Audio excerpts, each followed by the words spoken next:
Hey friends, welcome to Gardening with Creekside. Today we are going to be planting a mixed screen on the very far back side of the signature garden. You can see behind me that there is the signature garden back there, the barn of course, and then the retail portion of Creekside Nursery. We are going to be planting some beautiful North Pole arborvitaes and then two different kinds of hydrangeas. We're going to be planting the ever famous Limelight Panicle hydrangea from Proven Winners, and then one of my favorites, Incredible. And so we've got a beautiful assortment of plants. Well, I'm using those three, right? But we're going to use them in mass to create a bit of a privacy screen here, like I said, on the back side of the garden. So let me just kind of flip the camera around a little bit here and show you where we are and what is happening. The reason that we are going to have a mixed privacy screen here is because back here on the back side of the signature garden, there is, I don't know if you can see the power lines, but there's a power line that runs through here, and there are two power lines. So we have to keep this area open because this is an active line and they come through every so often and maintain it. So one, that's why I don't want to go any further because heaven knows they have been known to come in here and not be very kind to landscaping. Another reason why we're not going to go back any further is because, as you can see, this whole area for years has been kind of our natural, one of our natural composting areas. It is infamously wet. We call it like the bottomless hole. It is very wet. There is a spring that goes in here, and in fact we just had an inch of rain right where Brenna is. There is standing water. So this area has just kind of swallowed up a lot of green debris that we have used over the years. So whether it's, you can still see there's a little patch of the sod, so those little scraps of sod that we did not use, mums that didn't sell. We come back and we dump all the soil and the green debris here. There's some old logs, some, treetops, those kinds of things that come back here, but we are no longer, obviously because the signature garden is going to be a showpiece, that I don't want to have this continues to be used as a composting area or kind of a dump area for all of our green debris. So what we're doing is we are creating this mixed screen here that will hide it. We still need to access back there because our property continues back here.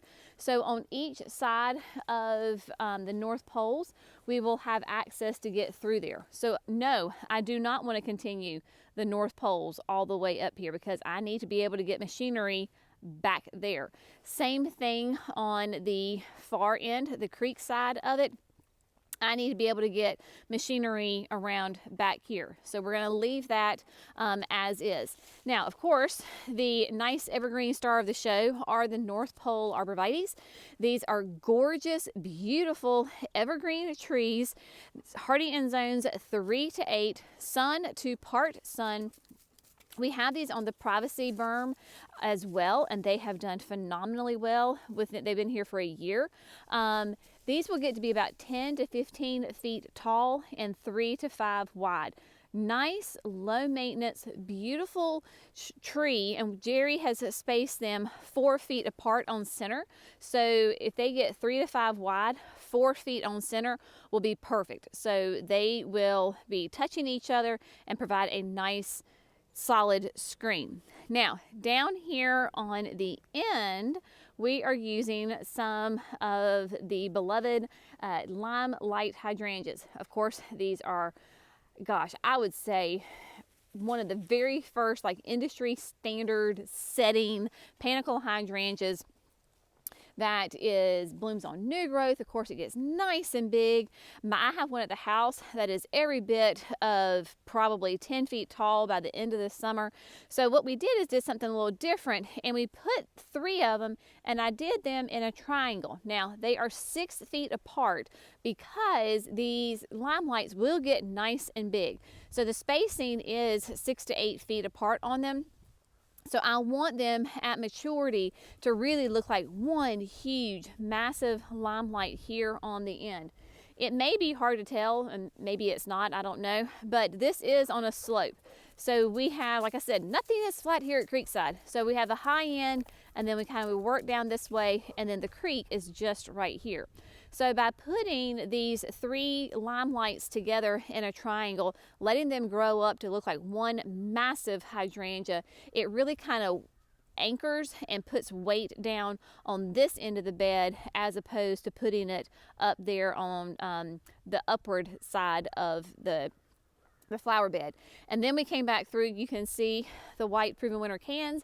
These are Incrediballs. Incrediballs are a smooth hydrangea. They can do sun to part sun.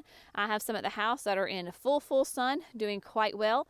They will do nicely, because this is not going to be on irrigation. These will not be in sun up to sun down, but they will still considered a full sun area. And you can see that we did a double row. These will be, I believe, correct me if I'm wrong, 4 to 5 feet wide, and so that spacing is perfect. We did right there at 4 feet. And then this is what I call window painting, as far as we have the row on the back, and then we did the second row, and they're not directly in front of each other. They're the second row is in between the back row. That way, again, it will be a nice, big, huge presence. It will be it'll look like one row of Incrediballs in just probably about 3 years, but it'll be nice and thick and full, and then just make a huge statement, because we need to make a big statement, because it's as far as the distance. With the signature garden, it's probably, I don't know, 50 yards away, and when you pull in to the green, to the retail portion of Creekside Nursery, you may not see this right away, but then when you are standing either at the barn, or you're at the signature garden, or the shrub lot, and especially when they are in bloom, like, you will see that. Your eye will be drawn to the back here, and will just make a nice big statement. As far as my bloom time, my Incrediballs will bloom before my limelights, so they will just be beautiful and shining and gorgeous. And then the limelights for us, really the very end of June, beginning of July, that is when they start to put on a show. At that point, because if I want to continue my blooms of Incrediballs, I can come through and just snip off, just do a very light prune on those Incrediballs. They bloom on new growth, so that way, hopefully, at the end of summer, early fall, I'll get a whole nother flush of flowers. And I could do that with my limelights as well, just gently prune them throughout the growing season, so maybe we can get a flush of fresh flowers. That is a mouthful. A flush of fresh flowers. And it'll be gorgeous in late summer, early fall. Now, what we are going to do, it is a skeleton crew of Jenny and Jerry. It is, like I said, right here before Christmas, and the garden center is closed. All of our sweet people have been sent home for Christmas to enjoy time with their families. So we're going back to old school, just Jerry and I, and then of course Brenna. We have the Bobcat with the auger on it, so we're going to work smarter, not harder, and we're going to go ahead and get these holes dug. I think we're going to dig all the holes. Then we're going to come back through. Everybody's getting biotone, and then everybody gets planted into the ground. And I would like to go ahead and get this area mulched today. That way I can mentally check this project off the list, and we will be done with this, until, next spring, when we just have to do a little bit of fertilizing, and that's it. So we're going to get the machinery out and go ahead and get these babies in the ground.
had to stop after we dug all the holes. We have to show you this, y'all. As Jerry said, here at Creekside, we have just about every soil condition you can think of. Yes, we have thick, hard, compacted red clay, and then we go all the way to like loamy sand. So what am I talking about? Well, let me show you. Here within, I don't know, what is that? Less than a 30-foot span. You can actually see the color difference in the soil. Starting down, because of course we are by the creek, right? And so this is just the color difference. As we move up the hill, it progressively gets a little bit redder and just more orange until we get up here to the tippy top, and it is just classic red clay right here. Now, I mean, we actually just kind of laugh at it because it is just so funny. Classic Creekside right here, y'all. Speaking of classic Creekside, first empty pot and Miss Priss. I tell you, those of you that have German Shepherds or dogs that have really thick coats and love the cold, you understand when I say got cold weather is like crack to this dog. The colder it is, the happier she is, the more frisky she is. So let me tell you, she's been quite spicy here the past couple of days. But this is on the other side as well. Just the absolute color difference in the soil is hilarious. Now, what we're doing, of course, is we kind of lined up all the plants here in the center, and Jerry has the nice big bag of biotone. So every single plant that we plant here at Creekside is going to get a beautiful application of the biotone starter fertilizer. This is absolutely one of the key to successes when we are planting any of our gardens here at the nursery. It is specifically targeted for healthy root growth and root development, and it just, because as we say, happy roots, happy shoots. And this whole entire garden right here, this flower bed, will not be on irrigation. So that is one of the keys to success, is if you do not have gardens on irrigation, because let's just face it, irrigation can be an absolute luxury, and not even all of our gardens are on irrigation. So a way to make your plants more successful and you successful as a gardener is to make sure that you're planting at the optimal time of the year. Where we are, North Carolina is zone 8A. We're here in the Piedmont, meaning we're not in the mountains. We're not down, on the coast. We're kind of right there in the middle. It is really a great time to plant your trees, your shrubs, a good number of your perennials here in late fall into winter. Because our temperatures are so relatively mild, the soil is still warm. Our soil never freezes. If it does freeze, it's like the top inch for the first hour of the morning, but we don't get a deep freeze through our soil. So these plants will have lots of great, beautiful, and yes, I do mean beautiful root growth during the winter. That way, when the summer heat hits, I'm looking at you, July and August, then these plants will have a really strong, healthy root system that they can go out and search for water and nutrients, and will not be under great amount of stress during those heat loving months of the year. So that is why planting at the right time and then using that biotone starter fertilizer really is a key game changer for us and for any other gardener when you're planting plants like this, that you basically, we're going to plant this and forget it. This is a very extremely low maintenance area. This is not high fuss. We don't have time for high fuss. So we're just going to plant these, and they will be successful and they will be gorgeous. So I'm just going to jump in here, help him pour the biotone and get these babies planted. You can watch and see the vast difference of how I plant versus Jerry plants. It's quite funny to watch the two of us plant together, as always. All right, let's get there. We're getting them going.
All right, my friends, so today's project is coming to an end.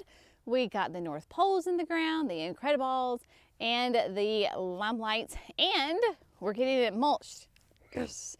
That way I can just check this area off my mental to-do list.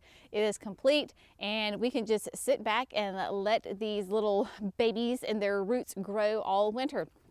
The sun is getting low. It is getting ready to go behind the hill right there, and it's only probably like, I don't even know if it's 3 o'clock yet. That's the thing where we are. We're kind of down in a holler, and so the winter sun seems like it sets awful fast around here. But my gosh, just picture it, right? Summertime, everything's green. The North Poles are just happy and growing, and then beautiful Incredibles full of blooms. And then later on in the heat of the summer, these 3 Limelight hydrangeas will be just growing and in all their glory. They will get nice and big, right? They will fill in this area. And we are going to continue cleaning up along the creek bank right here. So don't worry about that. We're gonna get all this neat and tidy. And this is, like I said, way back far in the signature garden. And we're gonna be making our way here with the outer perimeter flower beds, and so it's going to tie in all together. We actually have a whole like woodland garden planned back here for up on the hill, and so that's going to be lots of fun. But what we're using as far as our mulch, this is a kind of the Creekside blend. It's a special blend that we have made for us. It is 60% aged pine bark fines and 40% compost. We did this to test it out to see how it would do as a mulch. And my gosh, it has done phenomenal. We used this on the privacy berm and it did not wash, it held. The mama and I were in there today doing a little maintenance on some perennials. We had to pull some weeds, and as my mama, who is a very seasoned gardener, she was like, oh my gosh, this is the most beautiful soil. And a lot of that has to do with this great blend that we are using. Like I said, it has that pine bark, so it's the aged pine bark. Notice it's not blonde. You don't see anything blonde in here. If you do, it's just some pine needles that had fallen because we're storing this underneath the down there in the pines, and so there are some pine needles. It's all right, but the rest of it, of course, is just that beautiful, healthy, nutritious compost that brings that organic matter to the soil. It breaks down, it will feed these plants over time.